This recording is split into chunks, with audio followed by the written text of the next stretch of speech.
Hello guys, it's Charjr Ryuki here, and welcome back to Chapter 4 of Narcissu, the First. This is Chapter 4, the Emerald Sea. Now, I do not know if this is the last chapter. I don't know. So, we'll see if this is the last one.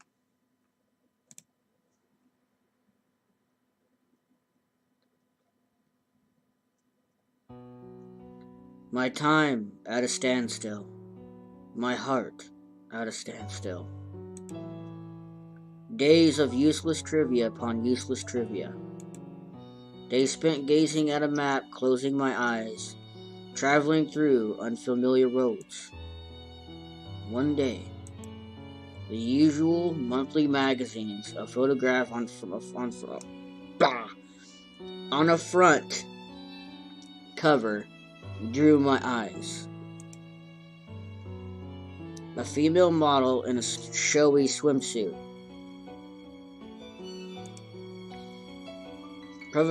Provocative poses on a sandy beach. A smile captured right before the Emerald Sea that I had always dreamed about. She was probably my age, smiling at me happily, cheerfully, with her outstanding figure. It wasn't as if I was jealous or anything. I didn't own any swimsuits to begin with, and I didn't come close to having any need for them. My pajamas were quite enough for me. I spent so many seasons, so many white, overcast skies, without the want or need to converse with anybody. I remembered that day, June of the first year in middle school, the day of my first hospitalization. I remembered having ordered a swimsuit. I remembered having done it several years ago now. That day I remembered that swimsuit that had lost its opportunity to be used. I took that school swimsuit, new as the day I bought it, out of the drawer where it all had patiently waited for years. Maybe it's a girl, I don't know. Could be. I took off my usual pajamas and timidly put on the navy blue swimsuit. I was shocked. It had already been years, and yet it fit me as if it had been made for me that very day.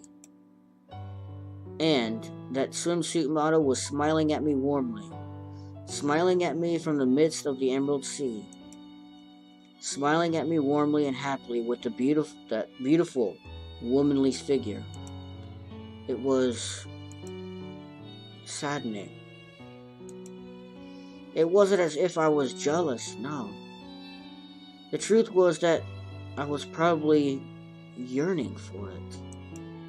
Yearning for it impossibly, stubbornly, because I knew that it wasn't absolutely impossible. But the huge scars on my chest were telling me to just give up. My lifelong companions, my scars, were telling me to go back to my world of closed eyes.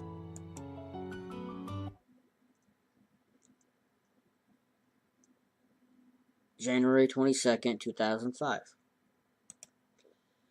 Around the time when the sun slowly arced down and dyed the western horizon orange, we were on the road as usual. What should we do now? We really had no money left to spare. Hey, as I thought upon these things, she caught me by surprise by calling out to me. Are you allowed to soak in baths? Why wouldn't you? That's the best part, isn't it? I guess in baths? I don't know. Yeah, they said that I could go ahead unless it was a long protracted bath. I see. I'm about the same way. What she meant by allowed and what I meant by they was that the doctors didn't caution us against it. There had been many who had been forbidden to do so due to kidney or digestive tract issues. And now that I thought about it, her problem was probably in a circular circulatory system, just like me. Well, do you want to take a bath? Was that bad? No, I kind of wanted to as well. Even so, we didn't have enough money to stay at a hotel or an inn. Then do you want to stop by a public bathhouse? A bathhouse? Yeah, we got the money for that at least. No, that's fine. What do you mean by fine? It had already been 3 days since we escaped from 7F. We were allowed to bathe twice a week there, and had sponge baths twice a day as well. Then again, we weren't getting very sweaty given the season, and since we were in a car, we weren't getting dirty. Could it be that it's embarrassing for you to be in a public bathhouse? Not really. Nothing like that at all. Around the time when the sun had completely disappeared and the moon waxed large in the night sky, some distance away I found something that looked like a school. This would have to do. I stopped the car before the gates, and then I rummaged in the back seat through the clump of clothing there. If I remembered correctly, there were 2 or 3 towels in this heap. And then, after sifting through a bunch of clothes, I found a hand towel after all. It had been the legend Shiraishi construction written on it. Probably one of those appreciation gifts they gave out like candy. Alright, then wait a bit. Taking 2 towels with me, I headed toward the school. I climbed over the closed gates and looked around anxiously for my target. Ah, there it is. I found a water faucet station, probably for gardening use. Huh. I turned the knob and cold water poured out of the faucet, water cold enough to freeze me stiff. I wet the 2 towels and squeezed them out. Sorry for the wait. Here. I handed over one of the 2 towels to her. Then I took off my sweater and started washing myself. The cold, wet towel felt pretty good against the warm heating of the car. Hey, you go ahead and clean yourself too. It feels nice and cold too. Okay. She was a little reluctant at first, but then she slowly started undoing her buttons. The shirt and the jeans were all too big on her. Unlike me, she simply washed herself by retracting her hands into the shirt. Say, what is it? Don't look. Oh, sorry. That's right. Maybe here's a guy. Oh well. She murmured with the wet towel in her hand, her clothes half on, half off. It was the first time I'd seen her look like that. A little annoyed, a little embarrassed. Inside the car, our backs turned to each other. Hey, feels pretty good, huh? Yeah. Inside the car, shrouded in the dark of night. Drying myself off reflected in the glass of the windows, which also reflected her with her back toward me, drying herself off just as I was. She had taken off her shirt just as I had. I didn't mean to look, but I could see.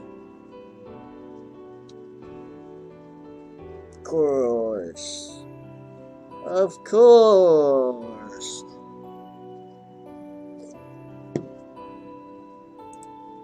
Big scars on her chest.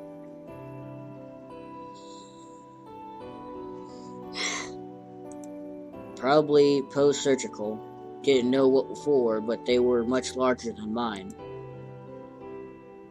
Hey. Huh? Oh, what is it? Is it that strange? Her back turned to me, speaking to me, reflected in the window. January 25, 2005. The silver coupe in motion underneath cloudy skies. Driving around without a destination as per usual, it was already 3 days later, and nothing had really changed in that time. Along the way, we found a free public open-air bath, and since it seemed devoid of people, we were able to take a bath after all. Other than that, we were out of money, and we were running out of gas again. Are you getting tired? Not really. We exchanged these words while eating convenience store-bought rice balls. They might have been tastier than anything up at 7F, but they were becoming pretty boring now. But we didn't have enough money to have anything but this kind of meal. It's noisy. Huh? What is it all of a sudden? The car's sounding louder than before. Oh yeah. Fair enough. This was probably because I cracked the muffler when I was escaping from the pachinko parlor. I hadn't really noticed it, but sure enough, the car was sounding louder. Not a real impediment to driving. But the bigger problem was the gas. I'd already been driving for 5 minutes since the meter had bottomed out at empty. And I only had 900 yen left. Unlike last time, this was obviously not enough. And if the car stopped due to lack of gas, we'd be able to do nothing anymore. Having decided, I looked for a gas station, and one that was self-service. Having found one, I stopped the car next to the nearest pump. I'm going to get some gas. I see. But don't get out of the car. No answer, but she probably knew what I meant by that. I opened the cap to the gas tank and snaked it in the gas hose.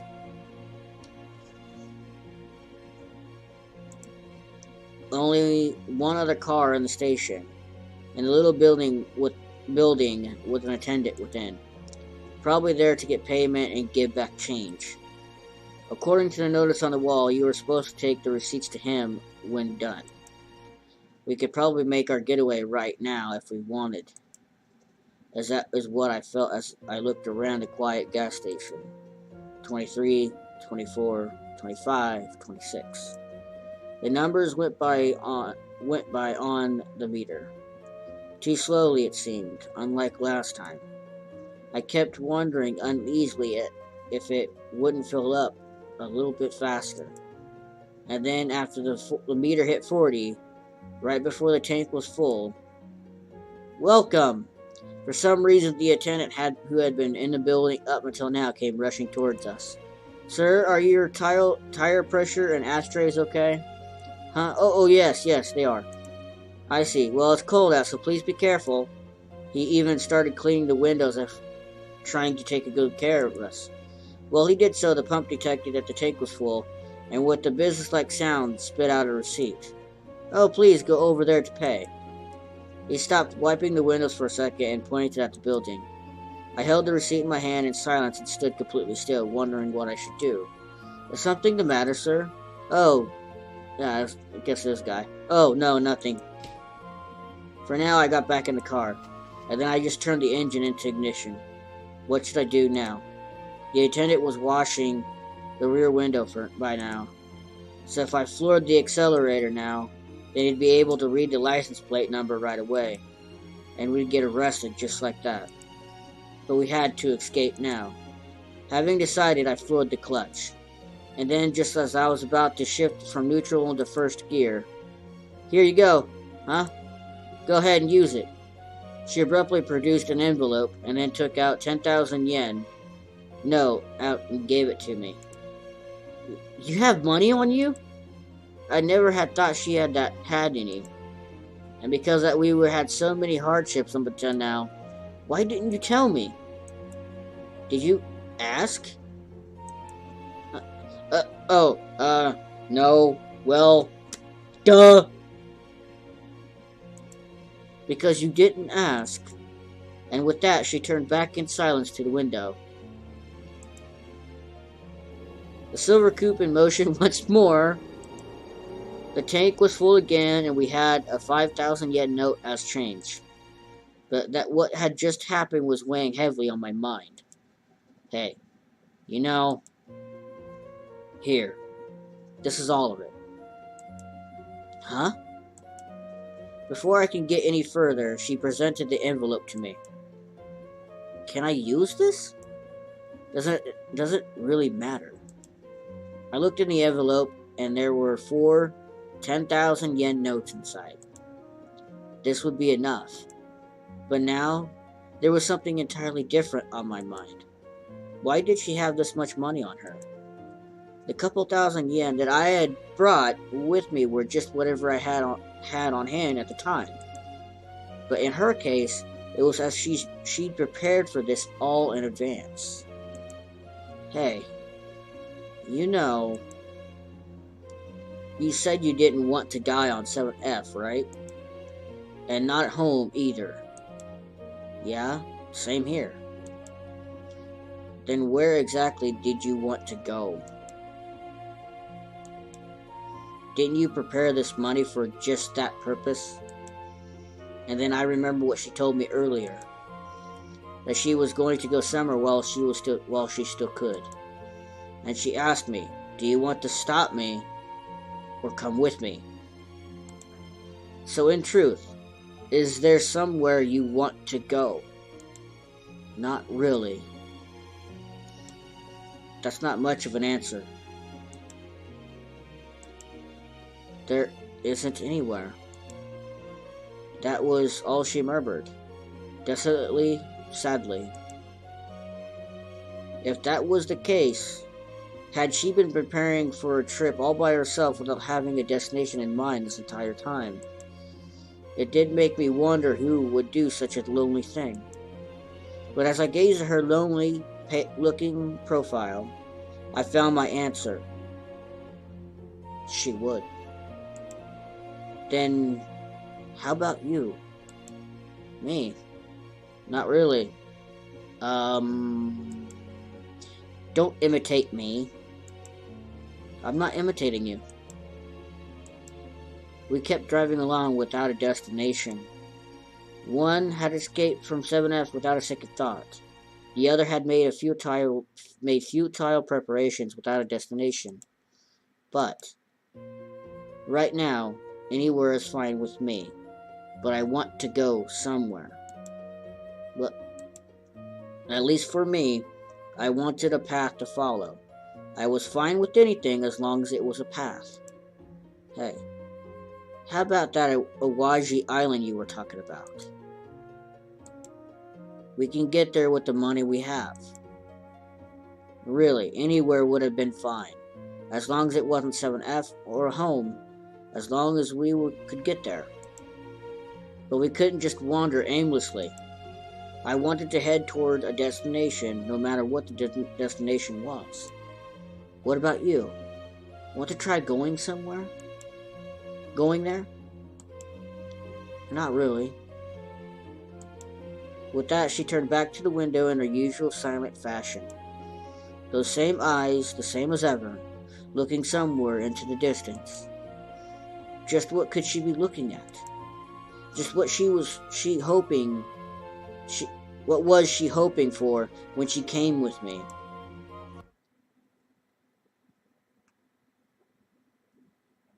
Oh, it does continue, and that will be the end of chapter 4, The Emerald Sea. So, shocker, she had enough money on her the entire time.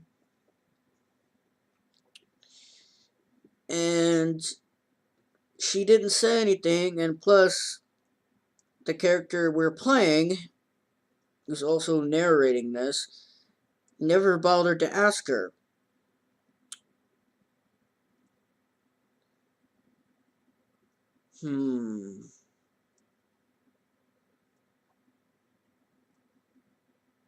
Well, I guess we'll continue on with the story in the next episode. So I'll see you guys next time. And don't forget to bring the nachos. Peace.